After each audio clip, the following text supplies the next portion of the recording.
It is a busy digital world in which we live. Choices are endless. A marketer has to compete for consumers' attention and spend a lot of money doing it. And for those of us who sell live experiences, our profession is becoming more and more challenging. I promote golf tournaments for a living. I was the buzzkill last night at the Oscars party who didn't allow them to change the channel from the playoff at the Northern Trust Open in LA, and instead of turning it to the red carpet show. The modern technology has given the golf fan a lot more choices than a decade ago or even further. As a result, my target audience is shifting. And the live golf audience is shifting, and it needs to continue to shift even more. So just a quick personal story to help paint the picture. In the mid-90s, I was working at a boarding school in Connecticut. I was a fundraiser. I lived in a dorm of teenage girls. I coached 2 sports. I even taught sex ed on Saturday mornings. True story. And like Phoebe before us, I was actually a virgin as well.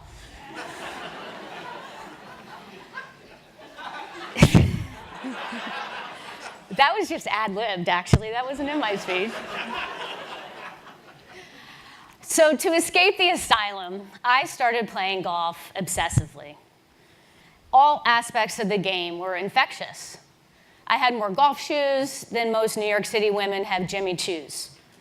While my peers were reading Cosmo, I had a subscription to Golf World magazine. I guarantee a 26-year-old female making $26,000 a year skewed their demo. When golf was on TV, I VCR'd it because I was on the course, of course. So one day, I decided to turn my passion into my career, like the actress who dreams of playing Roxy Hart on Broadway, just down the street. I was going to get a job at the PGA Tour. And so nearly 18 years later, here I am, golf nut, dream job.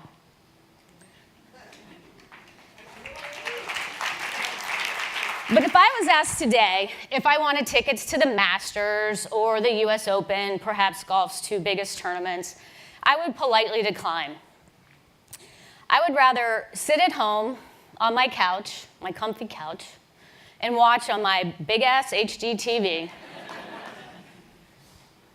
I can see more golf shots. I know who was in the bathroom before me. It's not hot, and the beer's free. Thank goodness I'm not the average ticket buyer for the PGA Tour, and it's unfortunate for my employer, I'm not a Nielsen rater. In fact, that average ticket buyer audience is male, much, much older than my 44 years. He's 55. He's also very well educated and very wealthy. And this is a great audience for us to have in the hospitality and sponsorship side of our business. C-suite, Fortune, Forbes, 100, 500. But yet we're challenged for future growth in that more than 50% of our nearly 70% male audience are 45 and older. So we have an aging demo. We have fans like me who'd rather sit on the comfy couch. And then there are the golfers who would rather actually be playing than watching or attending a tournament. This is the crux of my daily work life. So we could sit around and just be happy with being a niche sport. But if I did that, I wouldn't have become a vice president.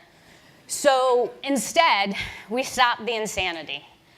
We stopped doing the same thing, expecting a different result.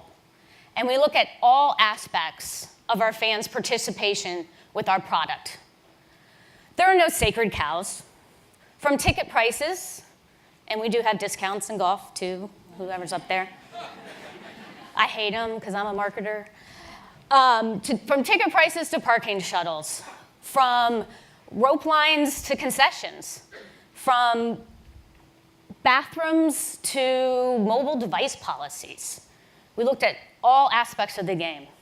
And back to those restrooms, it's amazing how happy you can make a fan in steamy Atlanta when you replace the porta potties with air-conditioned restroom trailers.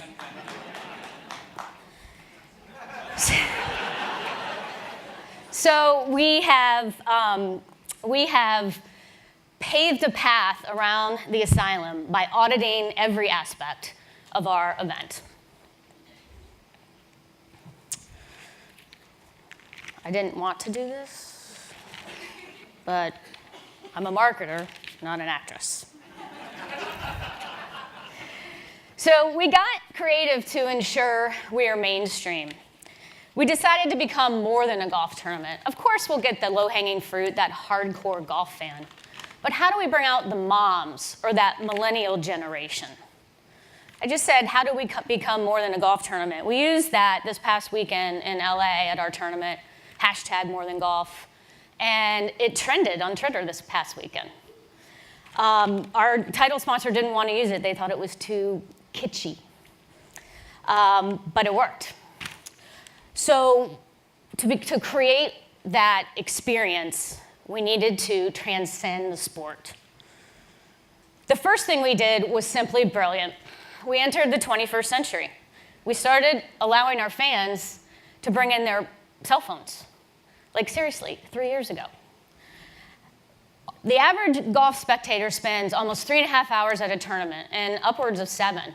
How could we expect to encourage our fans to play hooky on a Friday when we didn't allow them to stay connected to their lives? The second brilliant thing we did was we started allowing our fans to drink the hard stuff, even if they had a general admission ticket, a bleacher seat. Are you surprised that our concessions revenue went up? Grey Goose isn't. In all seriousness, golf is very steeped in tradition and rules of the game. Much less so in the past decade with the new generation of rising stars like Rory McIlroy or Ricky Fowler. But still, change isn't easy for our typical white, male, rich, blue coat, red tie audience, khaki pants. We have tradition, but it's different. You know, sports tradition goes blood deep, or like here in New York City, subway deep. Team players come and go, but it is that tribal mentality that flows through the veins from generation to generation. Yankees, Mets, Giants, Jets. Recent studies show that golf fans' favorite golfers are in order: A, Tiger Woods, B, I don't know.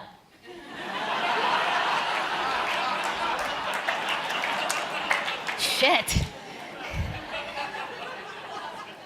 Now, the tribal mentality isn't necessarily important in golf like it is for other sports because people love the game for the sake of the game. But at the same time, we also know that fans who have a favorite player can unlock new levels of passion.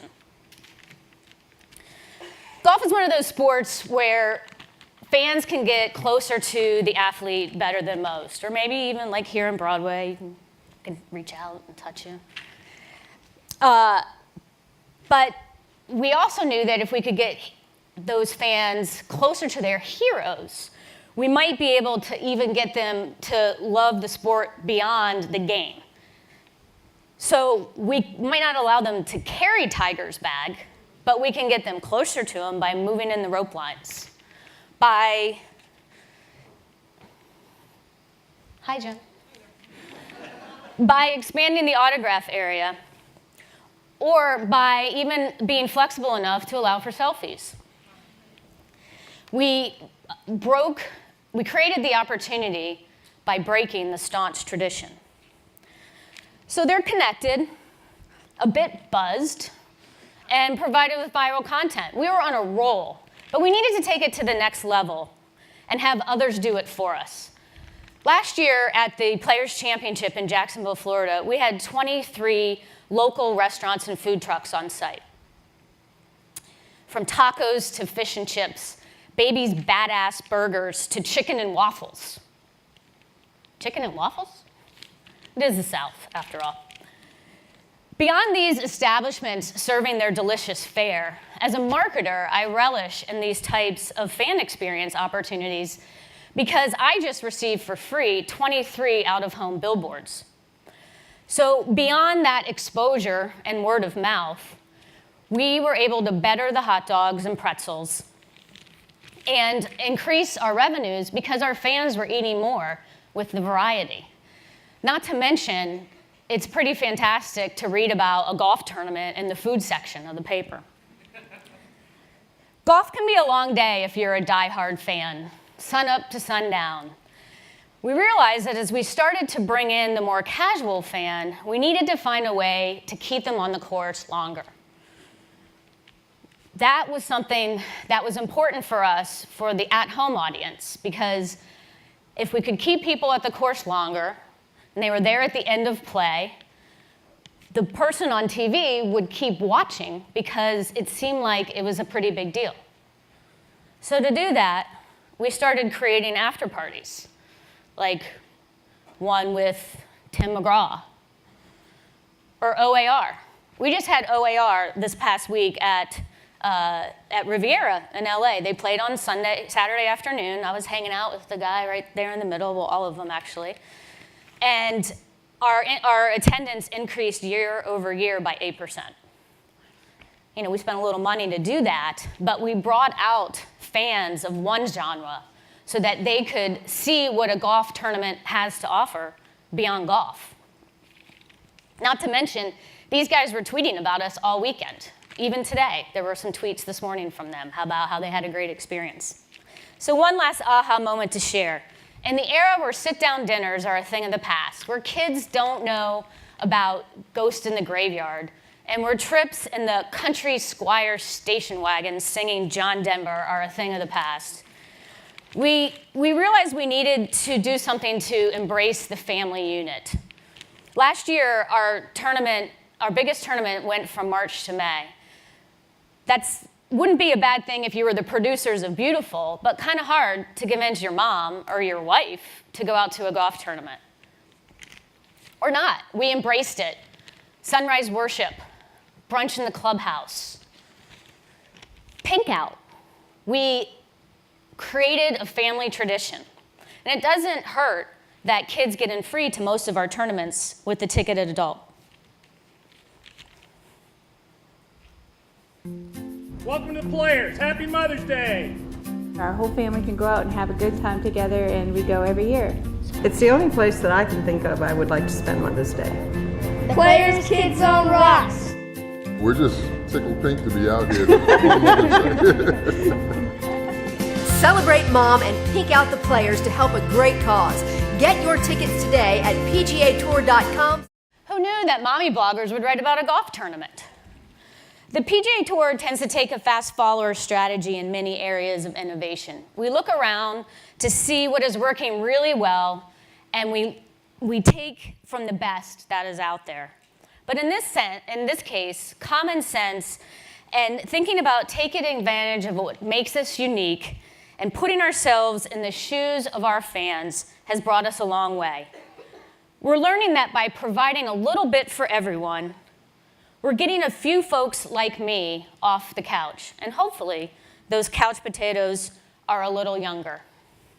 While we have a brand to uphold, and what you see in the TV window is all about the competition, we had to start changing the way we look at what happens outside the ropes to make what happens inside the ropes feel significant. So by starting somewhere, letting go of the sacred cows, we've done a bunch of stuff. Our tournaments aren't going to be rated by Zagat, nor are we going in the music festival business. There are better venues for such things. We are simply trying to enable our fans to have an experience that is so emotionally positive, it sticks. It's visceral. So that they are there with their father or their BFF, and they had the world's greatest athletes perform in front of them. or so that we could provide them a great restroom and not a terrible one. We strive to provide the ideal setting, the ideal talent, and allow the fan to have the experience for themselves. Thank you. Thank you.